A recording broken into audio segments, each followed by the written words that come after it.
Assalamualaikum warahmatullahi wabarakatuh. Om Swastiastu, Namo Buddhaya, Salam Kebajikan.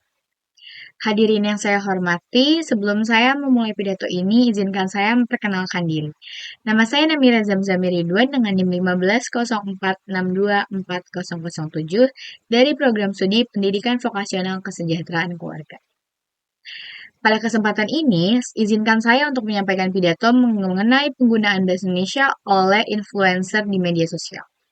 Sebuah topik yang sangat relevan di era digital ini, di mana media sosial menjadi platform utama untuk berkomunikasi, berinteraksi, dan membangun opini publik. Seperti yang kita semua tahu bahwa kita telah hidup di era digital, di mana media sosial tidak hanya menjadi sarana berkomunikasi, tetapi juga menjadi alat membentuk opini publik dan budaya. Dalam konteks ini, para influencer atau sosok berpengaruh memegang peran penting dalam pembangunan pola pikir masyarakat, terutama generasi muda.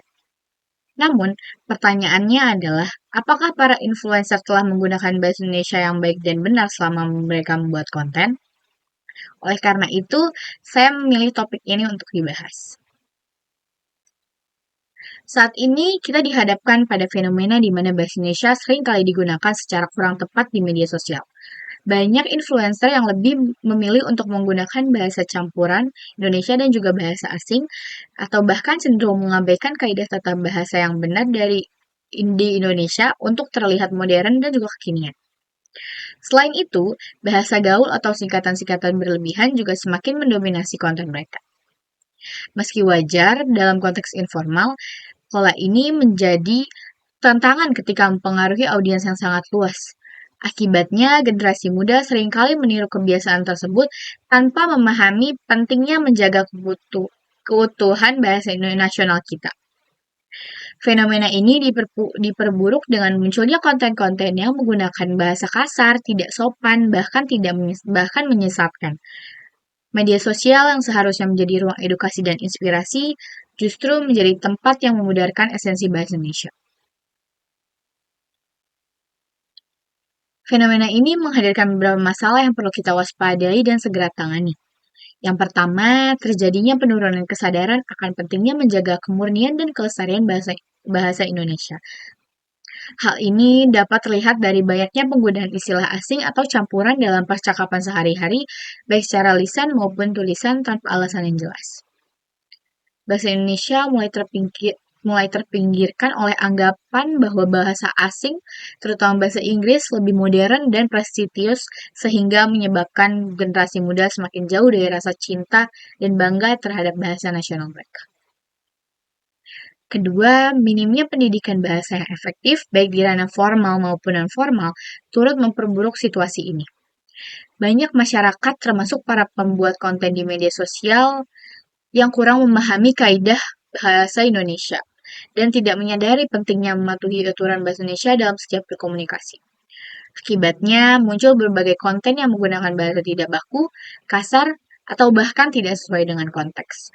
Hal ini tidak hanya mengaburkan nilai-nilai kebahasaan, tapi juga menciptakan budaya komunikasi yang kurang bermartabat. Yang ketiga, penggunaan bahasa Indonesia yang tidak tepat, baik dalam struktur, ejaan, maupun pilihan kata berpotensi menurunkan kepercayaan diri masyarakat dalam menggunakan bahasa nasionalnya, terutama di ranah formal. Banyak individu yang merasa canggung dan tidak percaya diri untuk berbicara atau menulis dalam bahasa Indonesia yang baik dan benar, karena mereka terbiasa untuk menggunakan bahasa yang santai atau tidak baku di media sosial. Jika dibiarkan, hal ini dapat menghambat kemampuan masyarakat dalam berkomunikasi secara profesional, baik dalam kerja, pendidikan, maupun diplomasi internasional. Oleh karena itu, diperlukan perhatian serius dari berbagai pihak untuk mengatasi masalah ini agar bahasa Indonesia tetap menjadi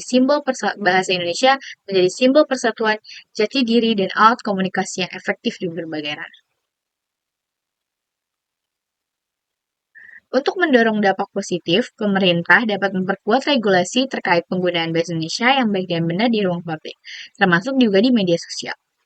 Selain itu, kerjasama dengan para influencer untuk menjadi duta bahasa dapat menjadi langkah yang strategis.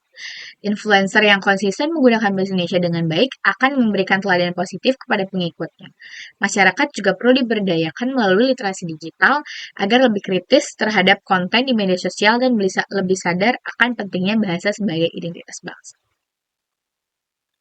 Jika saya ditunjuk sebagai duta bahasa, saya berkomitmen untuk menggagas kampanye kreatif bertajuk Bangga Berbahasa Indonesia yang bertujuan untuk meningkatkan kesadaran dan kebanggaan masyarakat dalam menggunakan bahasa Indonesia sebagai identitas bangsa.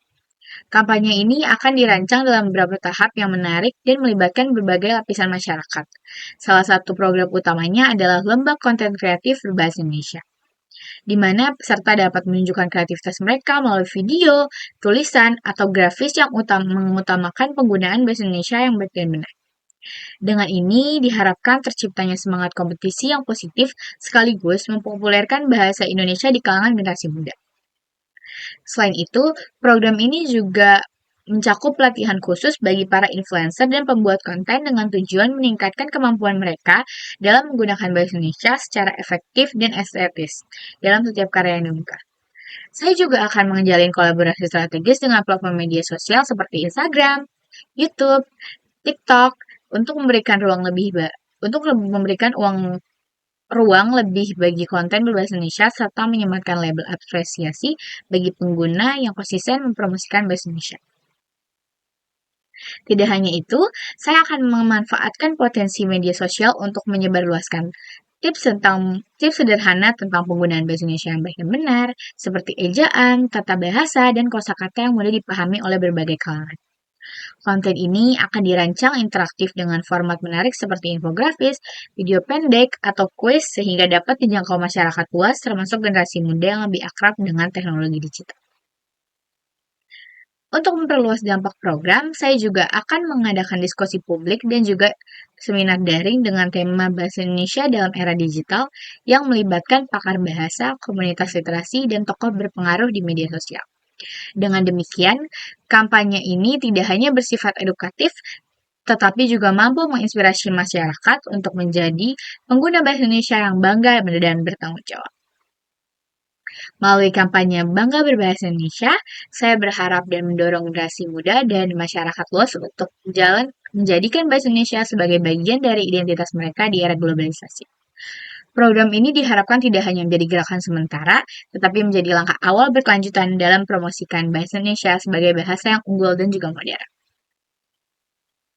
Hadirin yang saya hormati, bahasa Indonesia adalah warisan budaya sekaligus identitas bangsa yang harus kita pelihara bersama.